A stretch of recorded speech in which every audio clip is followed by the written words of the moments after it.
નમસ્કાર વિદ્યાર્થી મિત્રો, હું છું ઝાલા જયેન્દ્ર અને તમે જોઈ રહ્યા છો ગુજરાતી એજ્યુકેશન. વિદ્યાર્થી મિત્રો, આજે હું તમને ધોરણ 6 વિષય વિજ્ઞાન દ્વિતીય સત્ર મૂલ્યાંકન 2023 અને 24નું પ્રશ્નપત્ર સમજાવી રહ્યો છું.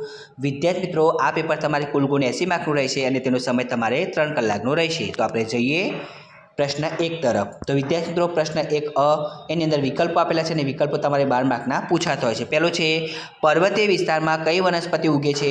ઓક, પાઇન અને દેવદાર. બીજું છે નીચેના પૈકી કયું દરિયાઈ પ્રાણી છે? તો કરચલો. નંબર 3 કઈ વનસ્પતિના ફૂલો માત્ર રાતે જ ખીલે છે? તો પોઈનાના. નંબર 4 શાની શોધ થવાથી ચંદ્ર અને મંગળ પર જવું શક્ય બન્યું? અંતરિક્ષ યાન. નંબર 5 1 સેન્ટીમીટર બરાબર કેટલા મિલીમીટર થાય? તો 10. અને નંબર 6 ઘડિયાળના લોલકની ગતિ કયા પ્રકારની છે? તો વર્તુળાકાર ગતિ. નંબર 7 પ્રકાશનું સૌથી મહત્વનું કુદરતી ઉદ્ગમ સ્થાન કયું છે? તો સૂર્ય. નંબર 8 નીચેનામાંથી કયા પદાર્થનો પડછાયો પડે છે? નંબર 8 નીચેનામાંથી કયા પદાર્થનો પડછાયો પડે નહીં? તો કાચ. અને નંબર 9 વિદ્યુત અવાહક પદાર્થ કયો છે? તો વિદ્યાર્થી મિત્રો, એનો આન્સર તમારે જાતે કરવાનો રહેશે. નંબર 10 ચુંબકની શોધ કયા દેશમાં થઈ હતી? તો ગ્રીસ. નંબર 11 હવામાં સરકતા એન્જિન વગરના વિમાનને શું કહે છે? તો ગ્લાઇડર. નંબર 12 વાતાવરણનો કયો વાયુ શ્વસન માટે જરૂરી છે? તો ઓક્સિજન. હવે વિદ્યાર્થી મિત્રો, એની અંદર વ્યાખ્યા આપી છે અને વ્યાખ્યાઓ તમારે 4 માર્કની પૂછાતી હોય છે. અહીંયા 5 વ્યાખ્યાઓ આપી છે, એમાંથી તમારે 4 લખવાની હોય છે. પહેલી છે અનુકૂલન, પારદર્શક પદાર્થ, વિદ્યુત પરિપથ, ચુંબકીય પદાર્થો અને પવન. હવે પ્રશ્ન 2 એની અંદર વિદ્યાર્થી મિત્રો, નીચેના પ્રશ્નોના એક વાક્યમાં ઉત્તર લખો. પ્રશ્ન 2 તમારે 10 માર્કનું પૂછાતો હોય છે. પહેલો પ્રશ્ન છે રણની વનસ્પતિના પર્ણો કેવા હોય છે? વિદ્યાર્થી મિત્રો, એનો આન્સર તમારે જાતે કરવો પડશે અને મને કમેન્ટમાં જણાવવું પડશે કે તમે આન્સર કેવો લખ્યો છે. નંબર 2 અળસિયાનું શ્વસન અંગ કયું છે? તો વલયો. બીજું માપપટ્ટીની જાડાઈ કયા એકમમાં મપાય છે? તો મિલીમીટરમાં મપાય છે. નંબર 4 પ્રકાશના કુદરતી સ્ત્રોતો કોને કહેવામાં આવે છે? જે કુદરતી પદાર્થોમાંથી પ્રકાશ મળે છે તેને. અને નંબર 5 વસ્તુ ક્યારે દેખાય છે? વસ્તુ પર પડતો પ્રકાશ પરાવર્તન પામી આપણી આંખમાં દાખલ થાય ત્યારે. નંબર 6 વિદ્યુત કોષ ક્યારે વીજળી આપતો બંધ થઈ જાય છે? તેમાં રહેલા રસાયણો વપરાઈ જાય ત્યારે. અને નંબર 7 ટોર્ચ ચાલુ કરતાં તેના બલ્બનો કયો ભાગ પ્રકાશિત થાય છે? તો ફિલામેન્ટ. નંબર 8 હોકાયંત્રમાં કયા આકારનું ચુંબક વપરાય છે? સોયાકાર. નંબર 9 બે ચુંબકો વચ્ચે આકર્ષણ ક્યારે થાય છે? બે ચુંબકોના અસમાન ધ્રુવો નજીક લાવતા. નંબર 10 ખાલી પ્યાલાને ઊંધો પકડી પાણીમાં ડૂબાડી ત્રાસો કરતાં શું થાય છે? હવા પરપોટા રૂપે બહાર નીકળે છે અને પ્યાલામાં પાણી ભરાતું જાય છે. હવે એની અંદર વિદ્યાર્થીઓ તફાવત આપેલા છે. તફાવત તમારે 4 માર્કના પૂછાતા હોય છે. તમે જોઈ શકો છો કયા કયા તફાવત છે. કોઈ પણ 2 લખવાના છે. સજીવ અને નિર્જીવ, શ્વસન અને પ્રકાશ સંશ્લેષણ, વિદ્યુત સુવાહક પદાર્થો અને વિદ્યુત અવાહક પદાર્થો. વિદ્યાર્થી મિત્રો, એનું સોલ્યુશન જોઈએ આપણે પહેલાં. પહેલું છે સજીવ અને નિર્જીવ.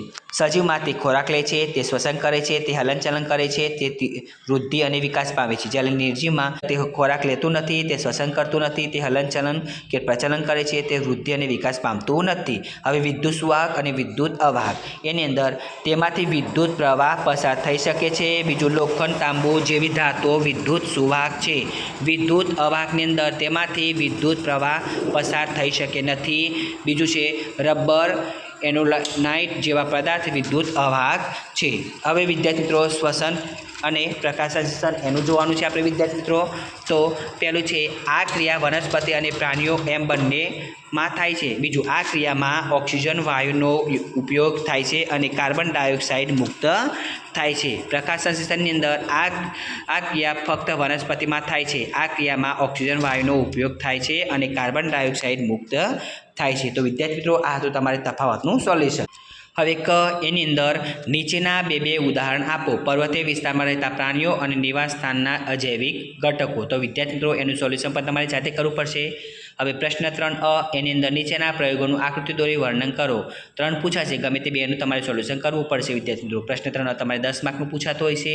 તમે જોઈ શકો છો પ્રશ્ન 3 હવે વૈજ્ઞાનિક કારણો આપી સમજાવો.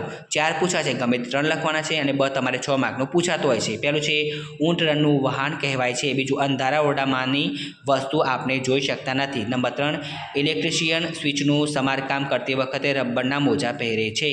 નંબર 4 ઊંચા પર્વતો પર જતા પર્વતારોહકો પોતાની સાથે ઓક્સિજનના સિલિન્ડર લઈ જાય છે? વિદ્યાર્થી મિત્રો, આ બધાનું સોલ્યુશન તમારે જાતે કરવાનું રહેશે. તમે પ્રશ્નો જોઈ શકો છો અને વૈજ્ઞાનિક કારણોની અંદર પણ તમે જોઈ શકો કયા કયા પ્રશ્નો પૂછાયેલા છે. પ્રશ્ન 4 અ અને બ. પ્રશ્ન 4 અ ની અંદર મુદ્દાસર ઉત્તર લખો. 3 પૂછાશે, ગમે તે 2 લખવાના છે.